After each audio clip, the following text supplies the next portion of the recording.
you people out of town, different times, different places, I have grave doubt as to whether you will ever want to use this for the general public for introductory lectures. I'm going to take the first half of the tape at least, and I'm going to let some of the Atlanta group again take the second half.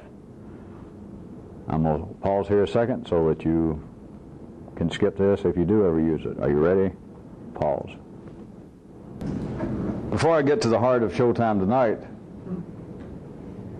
I want to hit a few things because they're connected with last week, was sort of a setup for part of it. As I know without any doubt that not all of you feel comfortable with what I said last week about the upper and the lower circuits. And those of you who feel like you are comfortable, you are as bad off because you shouldn't be. I want you to understand what I was talking about of lower circuit hungers, you recall. When I was doing a form of the circuitry hierarchy of humanity, and I noted for you that you could divide up man. This would be the history of man and you personally. This would be the history of man if we were talking about in some observable external manifestation of this, but we'd be talking about two different times.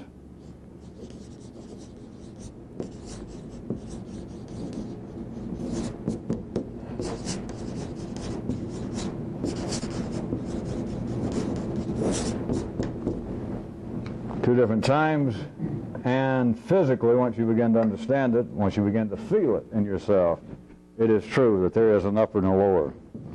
But it is also, it's not just spatially, it can be seen as part of the history, but it's still going on coevally, it's going on simultaneously.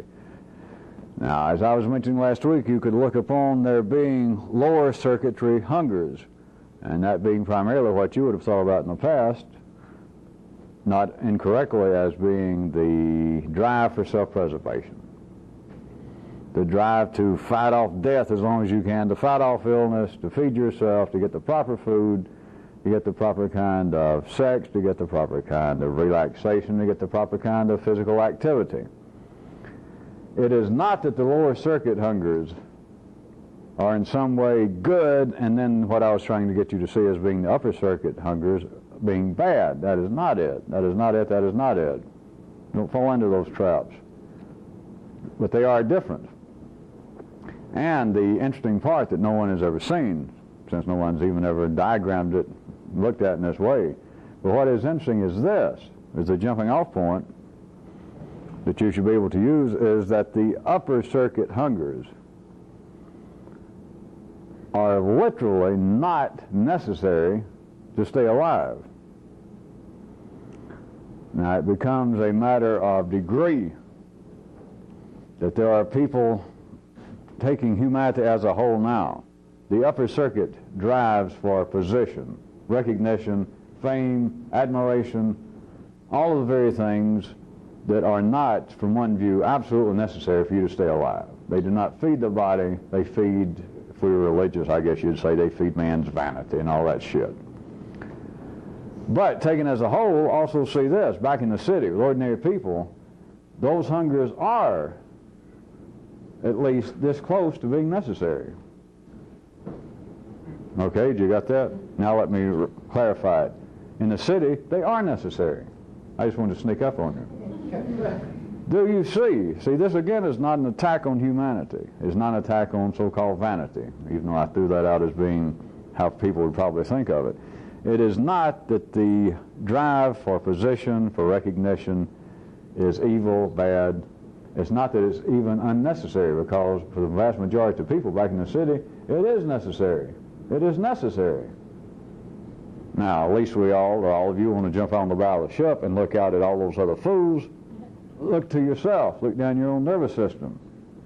You will find traces that seem just as real of you worrying about defending your position, of feeding your vanity, feeding your self-esteem, that you can feel, not incorrectly, at the ordinary level now, but that you can feel are just as necessary, are just as pertinent, are just as pressing as your need to feed yourself reasonable amounts of protein and vitamins and carbohydrates. Do you hear me?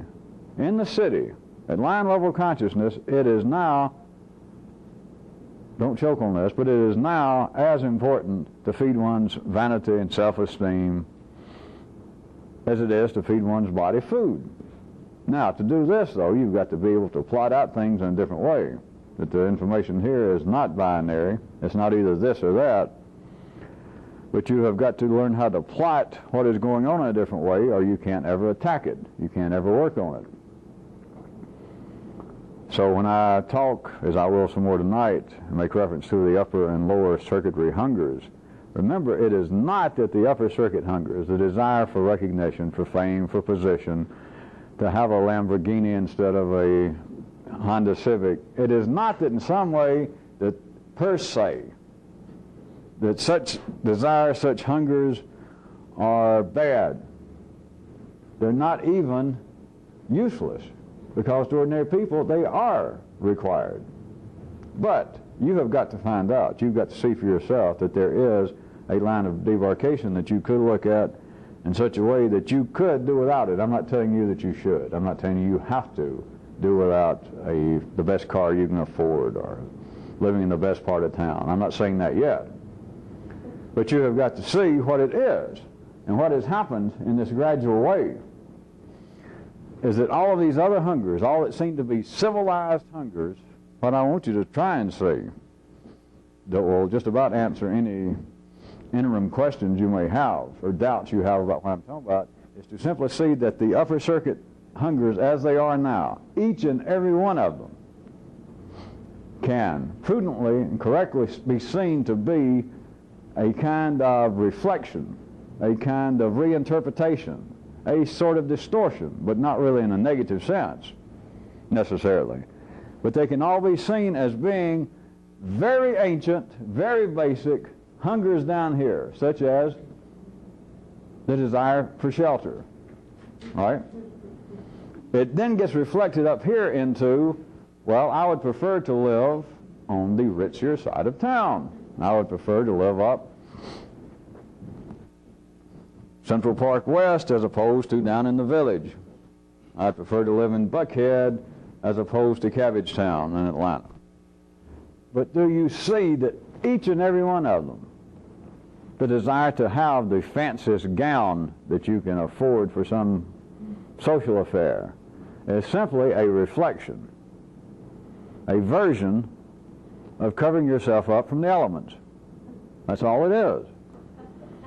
But to cover yourself up from the elements, to keep yourself from freezing your buns off, requires what?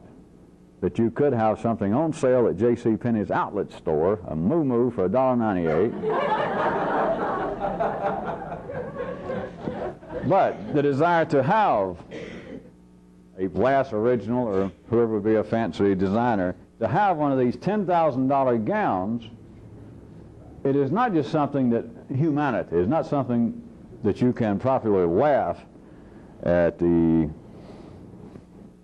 Nuevo middle class even, that they would sell their soul for that.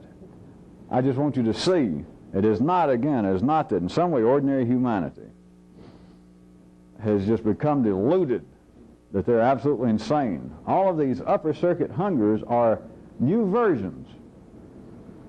And once you begin to see what I was laying the groundwork for last time, it is quite understandable. Because how much effort would you put forth, how much activity would you be engaged in if you were satisfied, if you were an ordinary person, and you were satisfied to buy all of your clothes, what little you needed? Of course, none of you know how little you need. But at any rate, that all of your clothes, you were satisfied to go over to Sears or J.C. Penney or outlet store or a used clothing store and spend what per year? $20, $30? It's realized that that is the basis of it, and anything beyond that is now what life is requiring, because you could go out and afford, all right, let's splurge and say it took you $100 a year to keep yourself outfitted. Nowadays, what does it take to $100? You go out and bum $100 probably in an hour down here just outside our door. And so that would be your wardrobe for a year. With humanity in general, that is not sufficient. The rest of the time, you'd be sitting around doing what? Wasting life's time. And life wastes as much time as anybody already. It does not need you to help it. I mean, it's obvious. It just it seems to have all positions of bums and ne'er-do-wells and hermits. That always seems to be a fairly well-stocked field of employees. But there does not seem to be a shortage. So life, let's say, does not need you to do that. And so what's left, since it would not require but an hour of your time a year to cover yourself sufficiently with clothes so as to not to freeze, so as not to be eaten up by insects and etc. So then what? All right, $1.98 moo-moo won't get it. What I need is a $10,000 gown. So then you've got some action. Then you've got humanity back at work. Then you've got energy being transferred.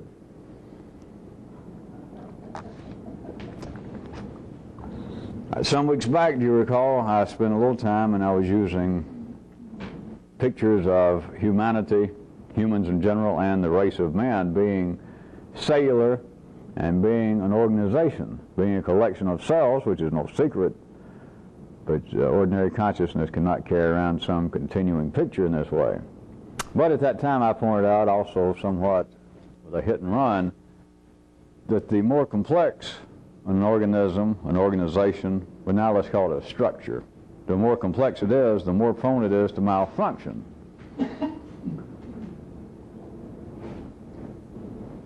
If you begin to get a proper view, and then it will affect your behavior, of the difference between the lower and the upper circuit hungers, the less you are likely to malfunction. That is, the less likely you are to apparently find yourself doing the unexpected, which is malfunctioning.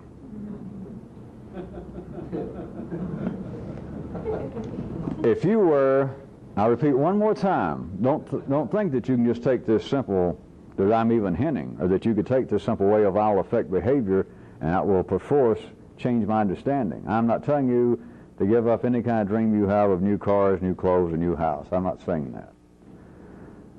But once you had the view, once you could see what upper circuit hungers, civilized needs, sophisticated wants, once you see what they are, not bad, but once you see what they are, that they have been life back at work, necessary new versions of old hungers that can now be satisfied with 2 or 3 hours worth of work a week or a year, which would leave you way too much spare time, way too much, then life now has people, quite intelligent people, the intelligent people of the planet, as a matter of fact, engaged in pursuits of, well, I guess I will go ahead and work another 40 hours this week extra because I can almost smell the Nobel Prize.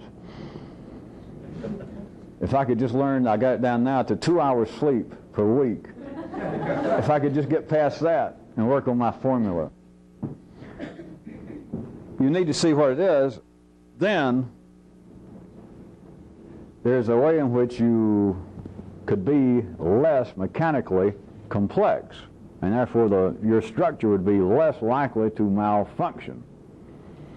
To do this properly and in a hurry, which I'm especially trying to do with you new people and drag along you old people, this is not all for you new people's benefit, because it's putting the pressure on the old folks. Some of them are beginning to get weak in the knees. It does my heart good, and some of them are, I can hear noises like they're about to crack. You need to be armed, and you need to be lean, and you need to be mean. You do not need to be artificially, that is, unnecessarily for you, not for everybody, but unnecessarily complex. And if you can see what the upper circuit hungers are, and you still, and I'm not hinting, I'm not being sarcastic, and you still want a Lamborghini, you still want constantly $10,000 gowns and dresses, okay. That's none of my business, I don't want to know about it. But if that's your hobby, that's fine. But if you understand for what it is, you're going to be less likely to malfunction. You will be no longer, in the same sense, saddled with that kind of mechanical complexity. That is, that there are things going on in you that you do not understand. There are things, and I don't mean because it is personal to you. I don't mean because you had a deprived childhood. I'm talking about because you're a human, and life makes people believe that they're doing something. Once you understand that you are indeed, regardless of poor Shakespeare's good blind guess, that you are indeed part of a drama, then you can shed part of, you can escape from some of the mechanical complexities, which I'm going to try to get into if I have enough time, if I don't blow it all. Because that is the basis throughout all these years of people believing in some way I need to know myself. Or that many people throughout history can hear, can read, know thyself, and they go, wow, that is heavy because that's true, I don't know myself. I've already told you, people know themselves. The main thing is they don't like it. The subdivision of that is they don't see the pertinence in it. So on that basis, I'm going to get into about how that is racked up in human life. On that basis, people believe that, yeah, I don't know myself and it'd be good for me. No proof whatsoever. None. But again, that survived as long as the stories of, hey, if you're a good boy and girl, when you die, you don't actually die, you go to Culver City or heaven or paradise. There's as much proof for know thyself and you'd be a lot better off. There's as much proof for that as there is that when you die, you don't actually die.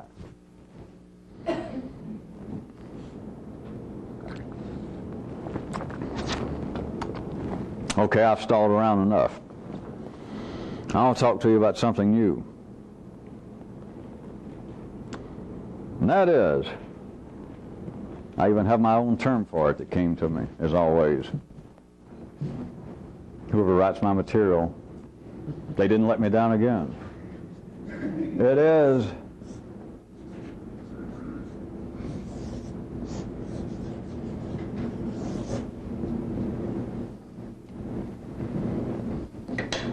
first story.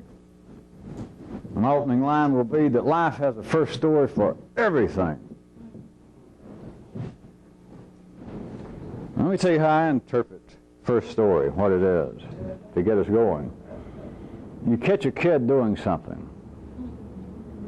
You say, why'd you do that? And the kid will go, when he's real on the spot, about to get in, he'll go, and they always got a first story. Like, one of the good ones is, well, I didn't do it. Sis did it. Or Freddie did. The kid that just moved in down the street, I think they just left town as a matter of fact, but he did it. That's first story. But any kid, worthy of the name kid, if he can talk, every kid in the world, no matter how old, has a first story. Life has a first story for everything. Everything. And I'm going to give you some sickening examples, if not inspiring. If it were not for the kind of new data that life lets seep out through such as this, well, once I describe what I mean by this, I believe you'll see that were it not for some extraordinary information, you'd never get anywhere in life because you would continue as everyone else to struggle uselessly with the first story, because it is a part of the absolutely beautiful masterstroke, part of the great trick. All right, listen, let me use an example that I made up last week, because I'm sure it was not necessarily that clear at the time to all of you, and I left it. Remember my story? We had good, as much as we can speak about them in isolation, lower circuit people, good old bricklayers, ditch diggers, people of our ilk, people of our intelligence. At any rate, there they are at a bar. Blow on the conversation, and it flashes on, and it's something, they're comparing a Ferrari with something. With a different brand of toothpaste or another car. And somebody says, I just read that one of those things cost $100,000. And all the bricklayers go, shh. Somebody makes several sarcastic jokes about, I always figured that the rich were suffering from ingrown toenails and brains. inbreeding. I knew they're all a bunch of dummies. They laugh about it. Life's first story. Sure, they laugh because they can't afford one.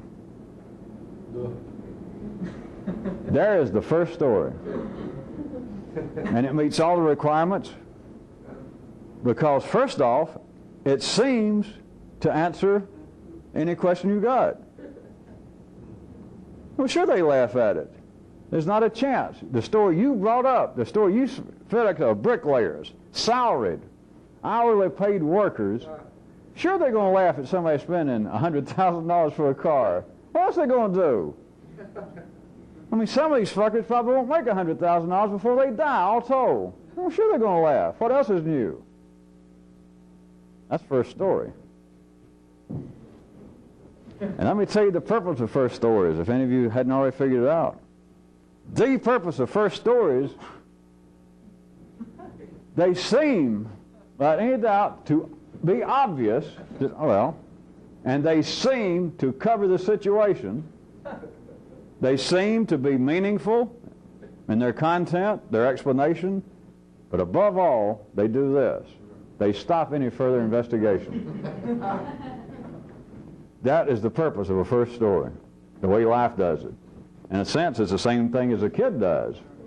The kid's trying to get out of something. Life is trying to stop further investigation.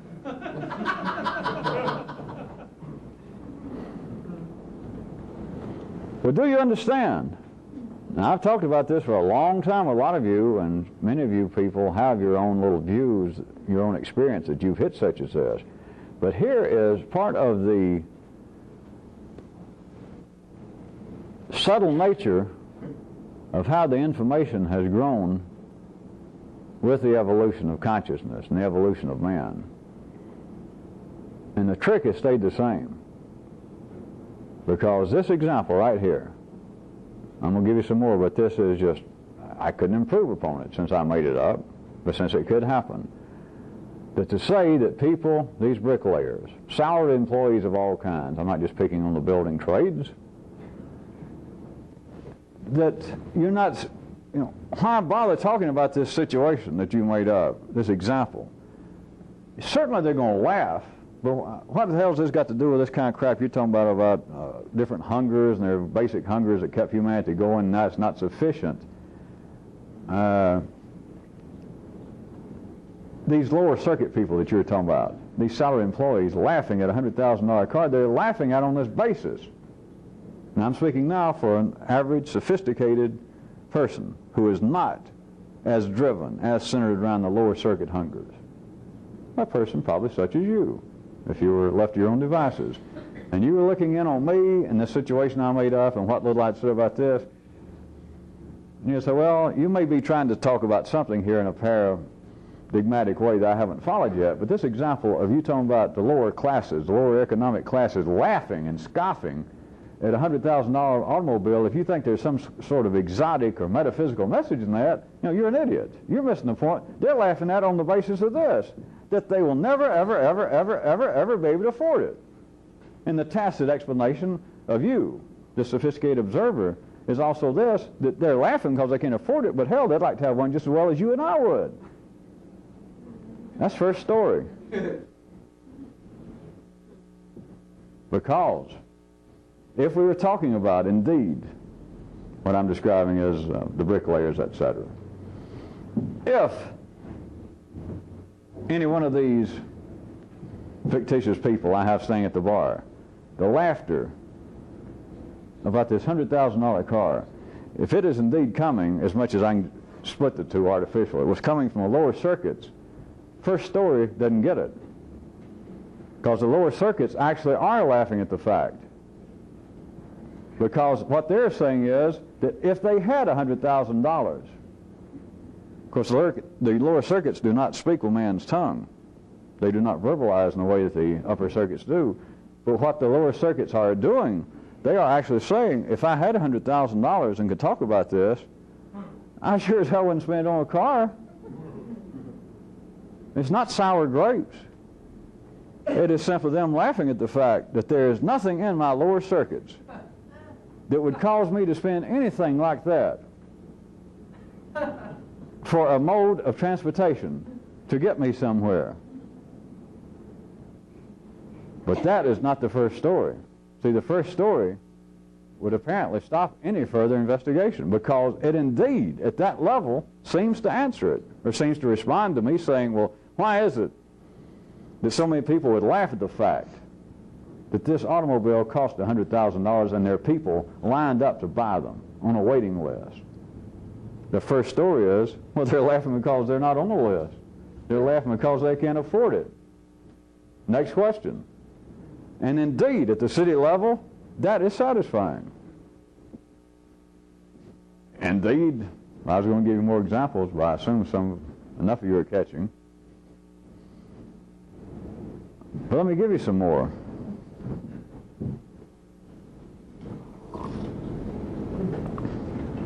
I don't know where I'm going to stop and go into some of these, or even any of them. But this is at the heart of why there is, for one reason, just one way to describe it, that there is indeed, and always has been, a parallel line of data that's been going on. But it can't be found by ordinary means, and so then it comes out that people believe that this information, if it does exist, is hidden somewhere. Some group of people is hiding it. It's in a hidden book. It was lost when Atlantis went down the damn drain. It is hidden because it runs in a parallel manner to what's going on, and ordinary consciousness cannot touch it. And one reason it doesn't even look any harder is what I'm telling you tonight. I'm describing to you in a very fair and equitable, although brand new fashion, is first story. His life has put out through humanity a first story to any question you've got. And the first story is satisfying. That's why it's a first story. When I say satisfying, of course, remember, it is satisfying enough that it stops you from going any further. That even if personally it doesn't seem to answer all of the little turns and curious nooks and crannies that you had of the question, you find out that there seems to be a source, that a book somewhere, an organization, somebody said, or just humanity, general wisdom seems to be, well, you ask some question about why do people act so-and-so? And the people sitting around the bar, the people at your office, they say, well, you know, I was reading in psychology today, I remember from college that they had statistical proof that 90% of the people who did so-and-so expressed such and such feelings. And some of the other people standing around go, hey, yeah, I remember that. And they nod like, well, that sort of explains it. And even though it may not completely satisfy you personally, the feeling is that the people staying around you, and it came from a well-known psychiatrist, a well-known source of some kind, it seems to be that that is, even if it doesn't satisfy me completely now, that seems to be the satisfying answer, and I guess it's because I just don't fully comprehend it right this second. But it's good to know that somebody understands it, right? Somebody or some institution, some science, some discipline. Let me give you some more, just some that came to mind, and some that are, of course, I suggest right at the heart of what this is about. First stories. Another one is that the environment, the effect of the environment explains human behavior. Another first story is that the world is binary. That there is only C and D forces, no matter what they're called. Yin yang, good evil, X and Y, this and that. Another first story is that talk will ultimately make either a difference or the difference.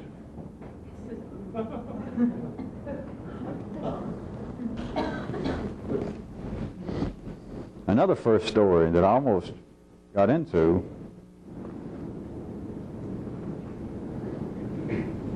is that people believe that there is a gradual process that in some way you can get to know yourself and still fail to realize at your time of death that you're no better off than you were when you started it. That was kind of complex the way but that is a first story. That under ordinary conditions, that ordinary people can gradually take up the study of themselves, and it will be meaningful. See, nobody has to do it, and you've never found anybody in your life that said that they succeeded. You may have had friends back in college or back in your weak moments when you were smoking dope and drinking lots of coffee. You might have even thought, well, I'm glad I took up philosophy just kind of accidentally back in undergraduate school, and I began to read on my own because I feel like I do know more about me, the human organism. And I do feel like that having more information about myself, I'm better armed and equipped to handle the trials and the rigors and the rigmaroles of contemporary life, etc., etc. That's first story.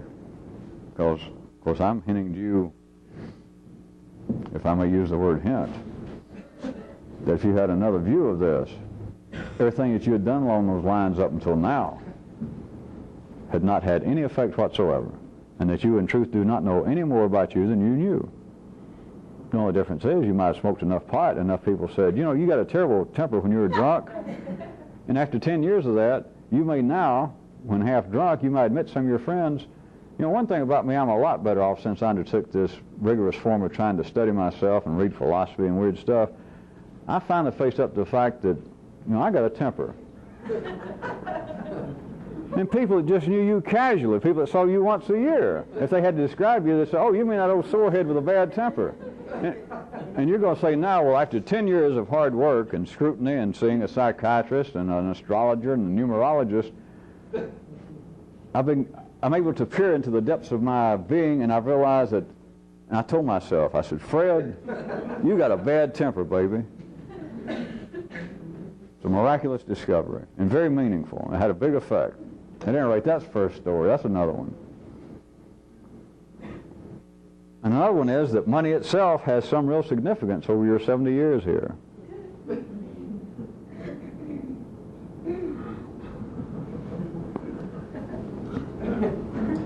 Another first story is that man is meant to personalize life, and especially death, and to call it God.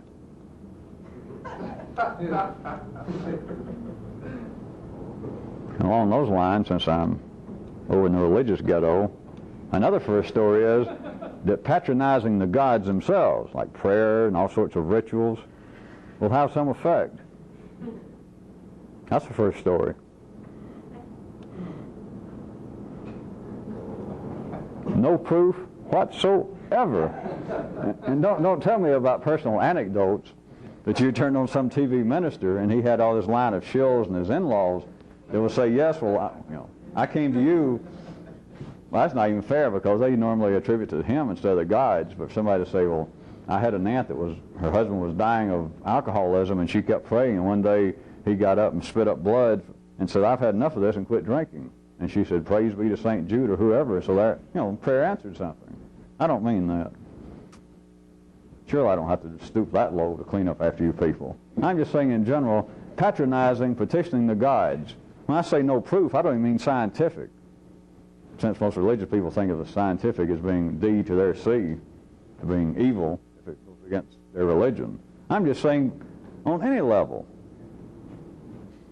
But notice, first story is, the world is full. The world is full of people that if you say, does it help to patronize and petition the gods?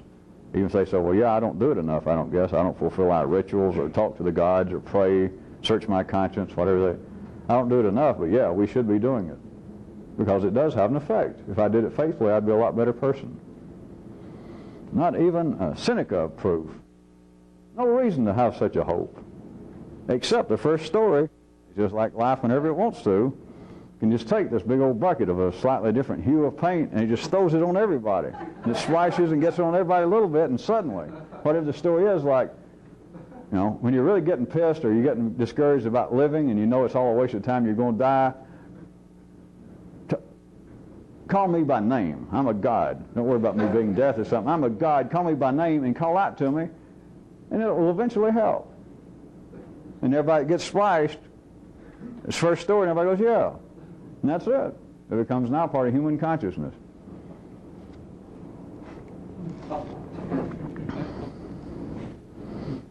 There's another first story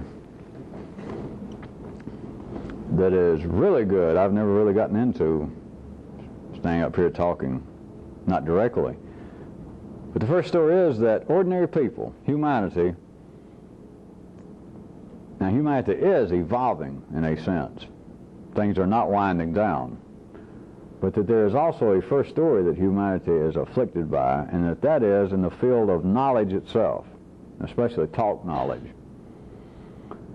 That there is available, and it's going on through ordinary means, a continual discovery, if not unveiling of new facts that will personally prove beneficial.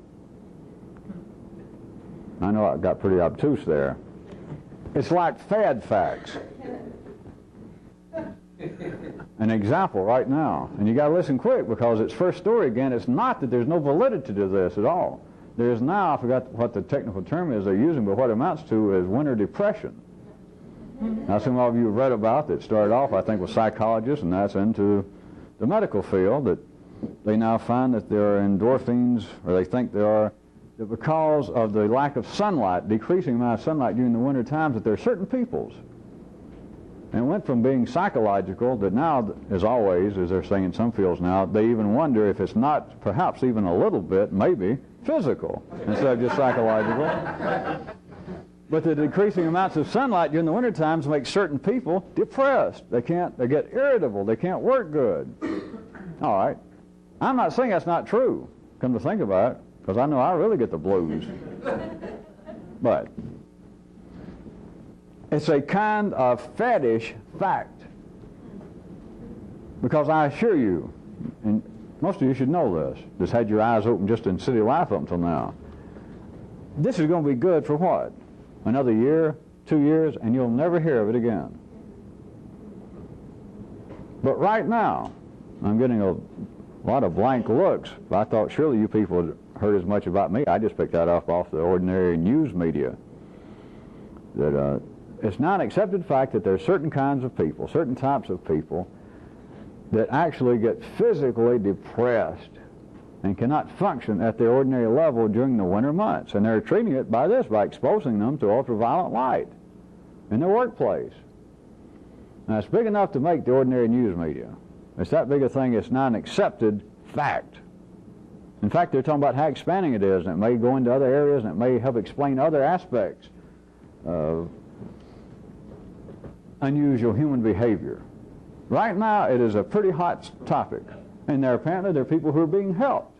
Now, I'm not saying they're not. I'm not saying that at all. If they say on the network news that there are people now who are depressed because they don't get enough sunlight, and that they simply treat them by hanging up a fluorescent light above their desk and they feel better, don't ever think that I'm telling NBC and CBS that that's not true. I'm not telling you that. If it's on the news, it's true, believe me. It is. See, that's almost first story of a different order. Because if they say it's true, it's true. Even if it's not true, do you understand? It's true.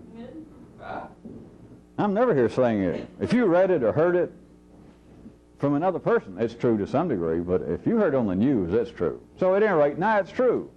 That is, there are people somewhere being helped by this.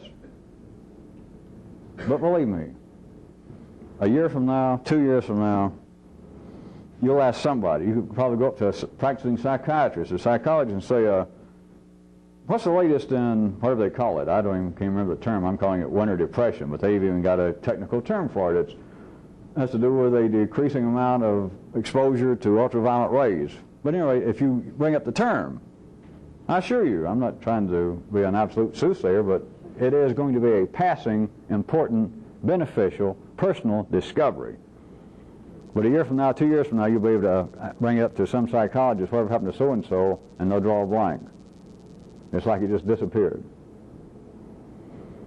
But there is a continuing first story. If it's not that, it's something else. Nothing wrong back in the city, but it's accepted as being a continuing, gradual process of uncovering the truth, new facts which will personally benefit me. Even though I don't get that depressed myself in the wintertime, that sounds kind of strange to me. At first I snickered when I heard about it on the news.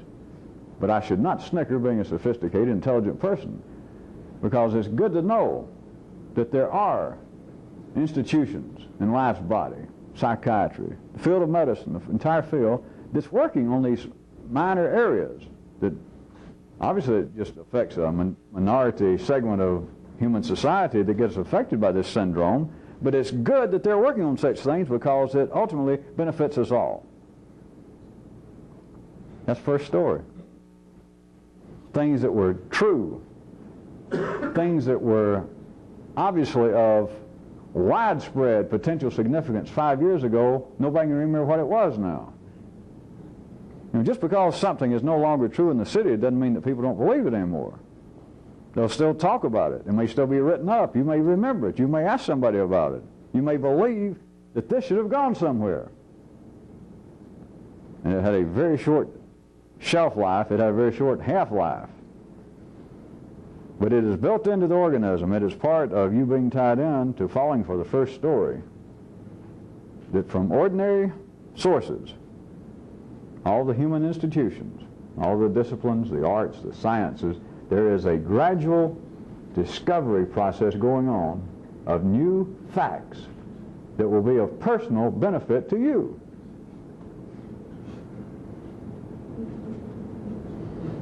If you were my good, ice water, at least in the upper regions, blood in the brain, clinical observer, then you would have to ask yourself, or you'd have to face up to the fact that none of this information, as long as you've been alive, that seems to come from ordinary sources, that are new facts having to do with human behavior, having to do with anything, that none of it has personally benefited you except in areas of the lower circuit, that the prices of fuel has gone down compared to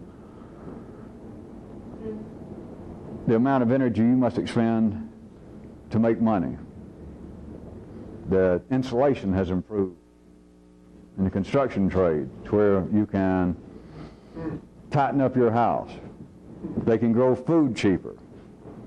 If there's anything that seems to have benefited from ordinary sources, it's in the lower circuits. But it's in the upper circuits that people believe, as part of the first story, that, boy, I'm glad to hear about this new information. This is meaningful. This will have a real impact on my life. And 6 months from then, you can't remember what it was. A year from then, no one can remember what it was. And yet at the time, it seemed very significant. You don't see what's going on. As long as you believe that, who's going to be that upset? It's like, you know, as long as the captain can stand up on the bridge and he keeps hollering, hey, look over here, and there you are on the maiden voyage of the Titanic. As long as he sees what's ahead, but he keeps saying, look over here, we're going to have a trap shoot down here. Oh, we're going to have a dance. We're going to have a famous scientist who's going to give a lecture down here. Rush down there. Everybody get down to the stern right quick on the 3rd level. We're going to have a... And you run down there, and it's kind of boring, and you get cold. And about that time, you hear another voice holler, uh-oh, run up to B deck, there's going to be a dance. And it'll make you feel a lot better. We have a man lecturing on the real estate market, the coming boom. That'll be going on over in the midship. And you run from here to there, here to there.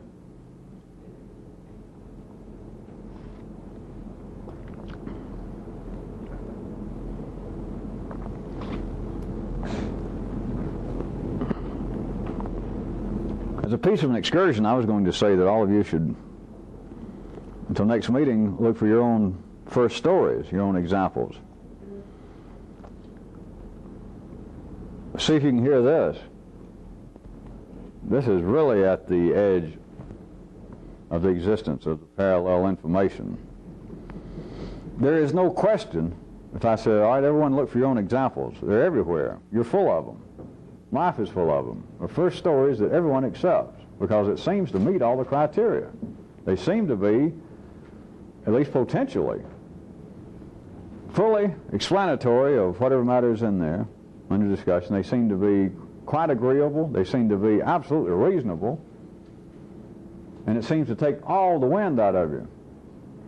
That even, as I said, even right then, it doesn't seem to absolutely answer all the little questions you seem to have about this subject.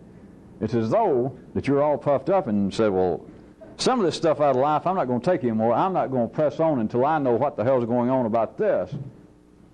And that's as though, without you knowing it, that life comes up and kicks you in the private parts, or at least in the diaphragm real hard, and gives you a story, and it's like you think, well,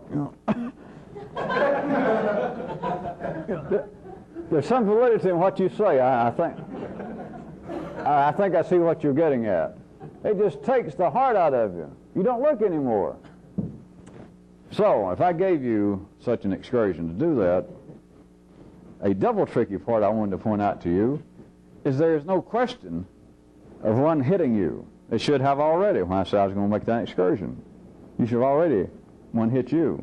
But then notice this. In your system, immediately there's going to be this question arise. Well, is the example I just thought of, is that really one?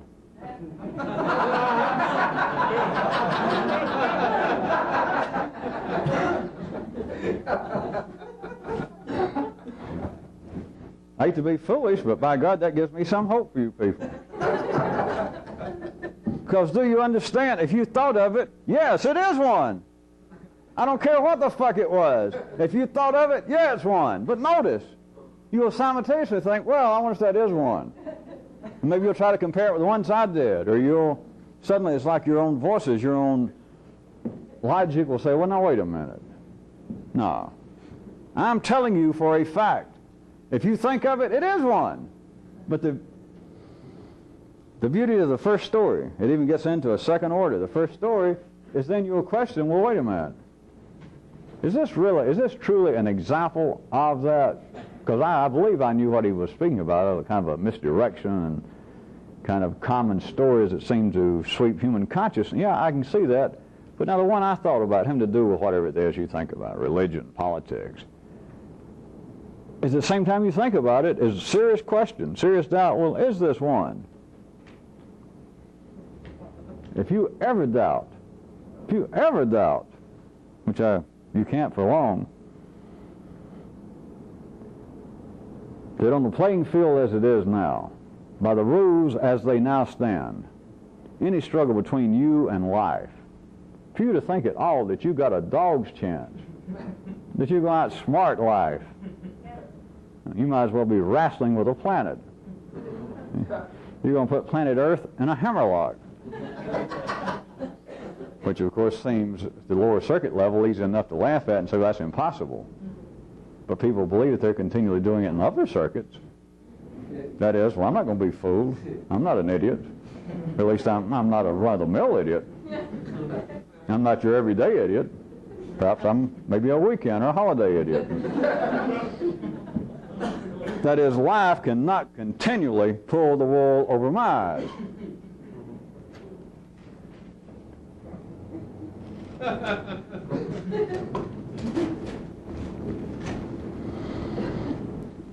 The first story, I surely should not be required to drag it right up to the matter of death again, and so I won't.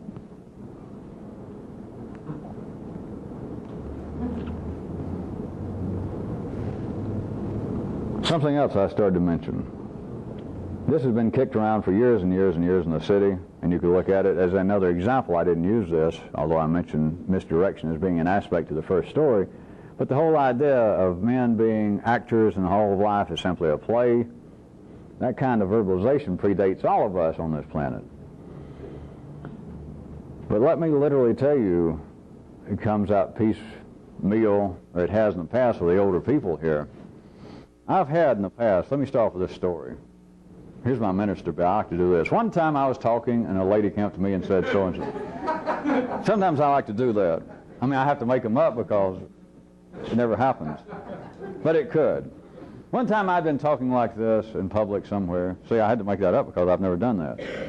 But then afterwards, a lady came up. Isn't that what ministers usually say? Since most of them are sexist pigs. It's always a lady. Because then the story is it always makes her look dumb. You know, the guy didn't want to offend ministers. Normally don't want to offend men in the past because they're the ones that put the money in the plate. All right, so this guy came up to me afterwards, and he said, a lot of what you said seemed to make sense and almost got me intrigued, and I believe I followed some of it, but geez, after listening to you talk several hours in the way it sounds like you're describing, if somebody actually understood that and would apparently live the way that I believe that they would live if they thought like you think, God, I believe that would be a real shallow existence. That's what the guy said. And I can understand that, having been born in the city myself. It would seem to be a shallow existence. What if I could see, like you're talking about, if I saw in that way that everything going on, I just kind of saw through it. That there seemed to be this kind of sham life going on, and I could suddenly just peer through it. Wouldn't you be kind of a shallow person? All right, in a sense, the guy was right, in a sense. That you would be shallow. But they can't even see this. That is ordinary consciousness. Any religion, do you understand that if indeed you were truly, just to pick that again as an example, that still people in the city uphold as being a good example, if you were indeed a real Alpha to Omega Jew, if you were the world's only real Christian, do you understand how shallow you would be? No, as they call it nowadays, to jump from religion into our other religion of psychology, there would be no subconscious motivations. You would never be, as they call it, socially lying to people. You would not be buttering people up. A Christian couldn't do that. A real Muslim couldn't do that. Boy, would they be shallow. Plus, they wouldn't be very popular either, as you might figure out. But, of course, thank God there are no such creatures, and so we don't have to be inconvenienced by those kinds of folks. But the idea that if you understood that life, in a sense, had another form going on right here, and you could see through it, that you in some way would be shallow, that is not, of course, the term I don't guess I'd ever come up with, but indeed it has some validity looked at from a 3D view, that you would be shallow. But, as always, but, let me press on.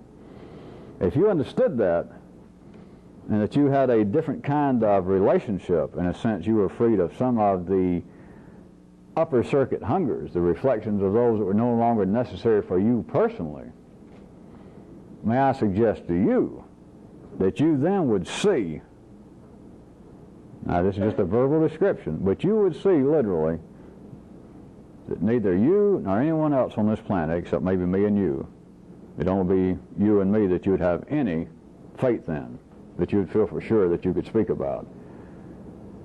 That no one besides you and I had the least amount of control over what they were doing, or thinking, or saying. Then the whole idea about life being some sort of stage drama is no longer a literary curio from the 1600s. That there is a way that is not improper, that life is a little more in the city. At line level consciousness is a little more than a drama going on. Then, the beauty of escape is you can willfully treat it as an act. And so the guy was, in a sense, correct that nobody else knows about it. Well, that should be a terrible actor. Of course, nobody knows about it because you could not understand this and be a terrible actor. There's no way to do it wrong. You just go along with everybody else's drama. When you find out, it doesn't make a damn bit of difference to you.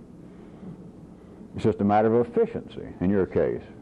That then you can willfully treat it all as an act. Willfully. Other people are acting in it, except they take it seriously.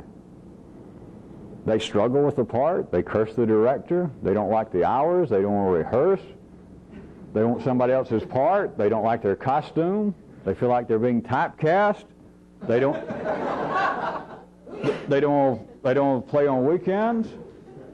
Everybody else is bitching about it, doing all they can. I might also point out, you might say, to try, unless none of us discuss the fact that the run of the play is coming to an end someday. Well, yeah, better that we just bitch about what's going on now. We'll think about that some other time. While everybody else is doing that, you could be this totally shallow person. But notice what the shallowness would be, that you simply see what's going on. Of course, to see what's going on, again, the first story is, remember this, in the city, get off the track right quick. In the city, the first story is, if anybody ever thought about this, you got to admit this, it's in your own nervous system.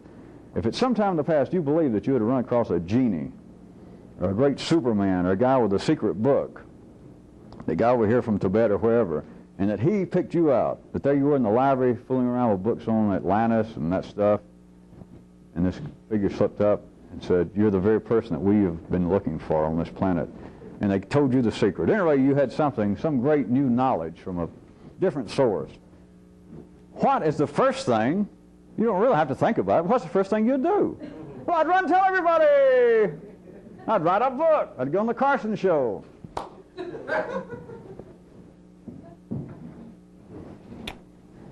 My little off excursion here was, that's first story. Because anybody that write and tell everybody what they know, don't know nothing. That is a scientific fact, even amongst those scientists who use English like that. If you'd run and tell people what you know, you don't know nothing. Those who, if there is anybody else that knows anything, they don't talk about it. Because if you know anything, you know that you can't tell anybody about it. It's only an idiot that runs out in the street, whether he does it with a book or on a talk show or one at a time to people, and says, listen, you look intelligent. Life is not what you think. Life is not what anybody thinks. I know what is going on. Listen to me. The man doesn't know anything. Or he would not go up to an ordinary person and say, you don't know what's going on. If he knew anything, that's the first thing he knows, is they don't know what's going on. So what, you're going to run and tell them?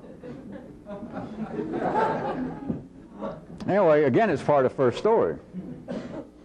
Because any time in your life, and it doesn't have to be not as strange as me saying about old people, mystical books from faraway places, just every time in your life that you believe that you had a great thought. You know, you're sitting around, strumming your guitar, looking at your navel, and suddenly it's like, I had a great thought. You know, I need to write it down so I can remember it, or wait, I'll call up Fred or Mary and tell them. There's nothing wrong with that kind of intellectual activity, that kind of yellow circuit activity, as long as you understand it's a hobby, but it's got nothing to do with understanding anything. Because if it was any real extraordinary understanding on your part, it has got to immediately lead to no one else understands this. If it's not that, then it's part of a first story.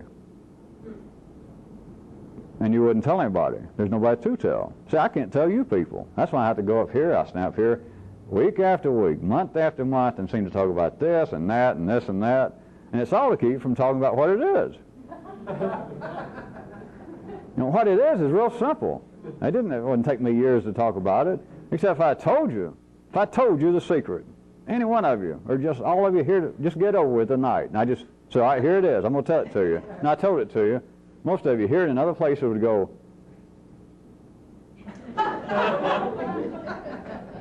and a few people would want to say, would you repeat it so I'd be sure I get. Of course, it'd be simply a form of suicide on my part if I were so deranged to do that. Back to where we were.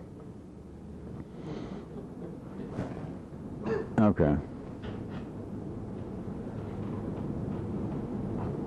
Well, let me turn the tape and I'm going to wrap this up. I expect that I will spend more time some other time, an evening, about this, because there are excursions having to do with it, but I'm telling you, willfully acting, in a sense, in one sense, one verbal sense, is what this is about. But you do suspect by now, you do expect that I'm talking about more than other people talk about acting. It's not all that different, but it's just off at a different angle. And it is, in a sense, from an ordinary view of consciousness, it is a kind of shallowness. It's a kind of total insincerity. Except, for you to ever be able to do this, it's not I'm going to make you do it or trick you into doing it. You've got to see yourself that in the city, all ideas about sincerity, you might as well be talking. there's nothing wrong. It's not a moralistic judgment of some kind. But you've got to see that the ideas about some people are sincere and some people aren't sincere. That's the same thing as saying, well, some people in the city have blonde hair and some have darker hair. That's it. They're doing what they have to do. They are all acting and nobody knows it.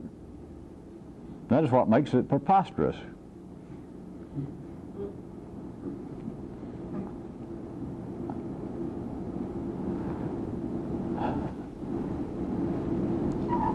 On the tape, I guess you should look at the rest of this as being an epilogue and cut it out whenever you're using it before the paradigm people come on. I'm going to do something, a couple of minutes. I'm going to do something I've never done for everybody. I'm going to give you a guarantee of something. And this is especially for you new people, but I've never done this for the older people. It's not necessary with them, but at least encourage you new people. I'm going to give you an absolute guarantee very specifically and very quickly of what will affect your own nervous system. And it will happen within 14 days if you will do this. I give you an absolute guarantee. If you start tomorrow and you've got to do it 14 days continuously, some of you would work in 12 days. You have got to use the look around and smile method non-stop. Every time you move from one spatial area to another, one room to another, one vehicle out in the open, from out in the open into a vehicle, from one person to another in your conversation.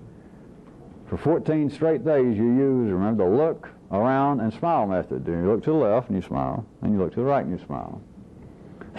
And simultaneously you have got to use the exacto lips method. That is, don't worry about what you're thinking, don't worry about what you're feeling, don't worry about what's going on in the brain, what gets to the tongue. Don't let your lips say anything that you don't want to say. That you can do. Don't give for 14 days, don't give any notice, any concern whatsoever what you're thinking. But you've got to make your lips only say that which you will never have to feel bad about, that you've never got to explain, you've never got to complain for 14 days. That's all. Inside, I don't care if you feel like you're going to die. That inside your brain and your tongue keeps telling your lips, liar, liar, liar. I'm being funny, but I'm giving you an absolute scientific, and I'm breaking it down into something you can do. If for 14 days straight, every time you go from one area to another, you will look, you'll use the look around and smile method, and you will not let your lips say anything that you regret. Forget moral judgments. You don't ever say anything that you've got to go back even to yourself and explain, or to say, let me clarify that, or why I shouldn't have said that. I don't care how it cuts down your conversation for 14 days, you can do it. And don't worry about what makes me hate those kind of people. What makes me hate this person? Look at them and smile, and don't let your lips say anything that you've got to explain, or that you've got to regret, that you would feel guilty about. You can control your lips. You people, even plenty of you older people, you still can't control your brain processes, and you cannot necessarily control your tongue flailing around in your mouth even when you're staying there like this. And your tongue is going. But you can do this. You can control what your lips say. The rest of it you can keep to yourself for 14 days.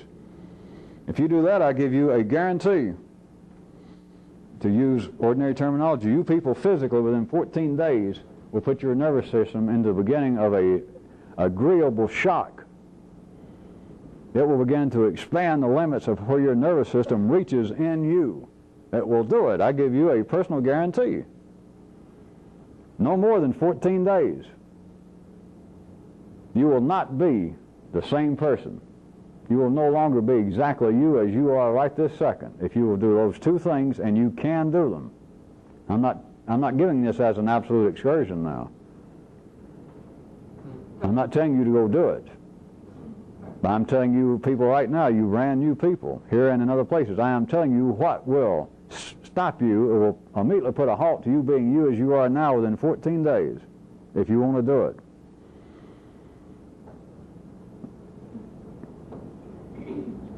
One more little other thing, I was pointing out that everyone keeps going through these continuing increased levels of like upper circuit menopause.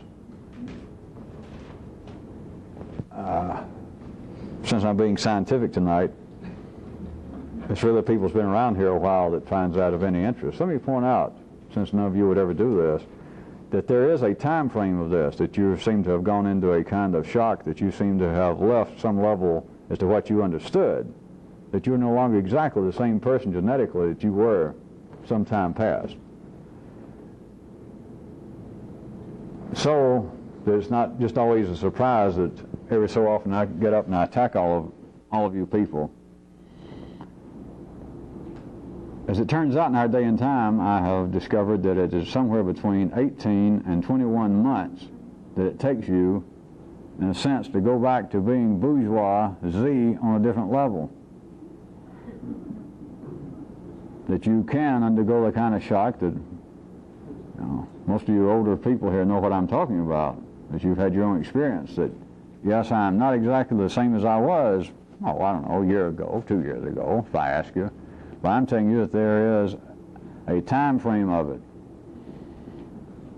that seems to be good for our lifetime. And that is between, I've never seen it take less than 18 months for you people. In a sense, you have taken a ride around on a merry-go-round, and it's moved up a notch. And you're right, you're not the same person you were. But now you're back to being worse.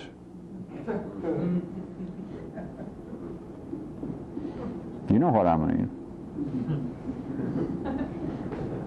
It's now like you are a more extended person, and so it's worse that you're back going through another stage of menopause.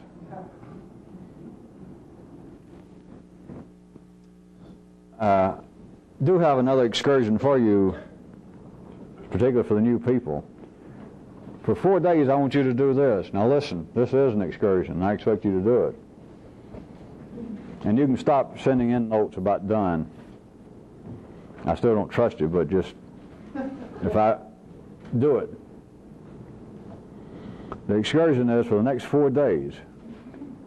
Every hour that you're awake, I want you to do physically, literally, something creative. Make up a limerick.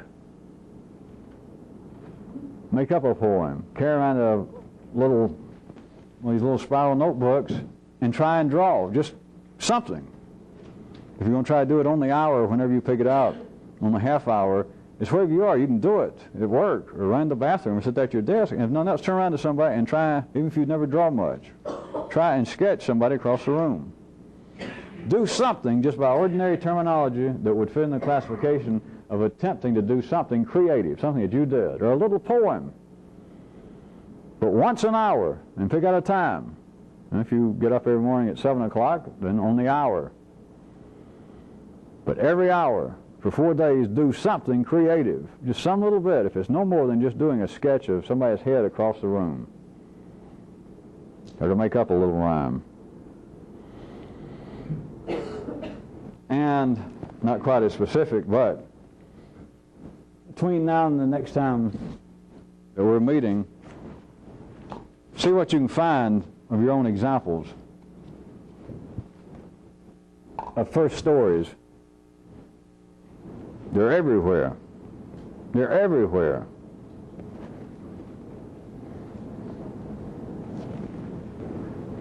Did I say that they're everywhere? They're everywhere. But find your own example. See what you can come up with. If you find something that really delights you and you'd like to share it, remember, anything that you really enjoy, write it down and hand it in to me, because I might enjoy it. I got nothing else to read. But see what you can find. They are everywhere. But then also notice that there'll be this continuing, running along a part of your consciousness, debating that one sure did sound good. It just came to me like that. But the more I think about it, I'm not so sure. Be sure. Take my word for it. If you thought about it, it is one. But then remember what I also tried to point out, as complex as this seems to get verbally, that is part of the first story dynamic on a larger scale, is for you to believe that, or to doubt that there is one. Or if there is any validity to this, it doesn't apply here. Not this one. No, that's too obvious. Or else that is too obtuse, so it couldn't be that. Or that is too sacred. Well, everybody knows that is true. There couldn't be anything other than what that appears to be. If there wasn't something beyond the first story of everything, what are we doing here? Ask yourself that. You, how about, let's ignore me. I could just be nuts. But then you got to explain yourself. Well, how is it you've even stayed here this number of weeks and you're sitting there seriously, and furrowing your brow and scratching your head and taking notes? And how do you explain that? First story.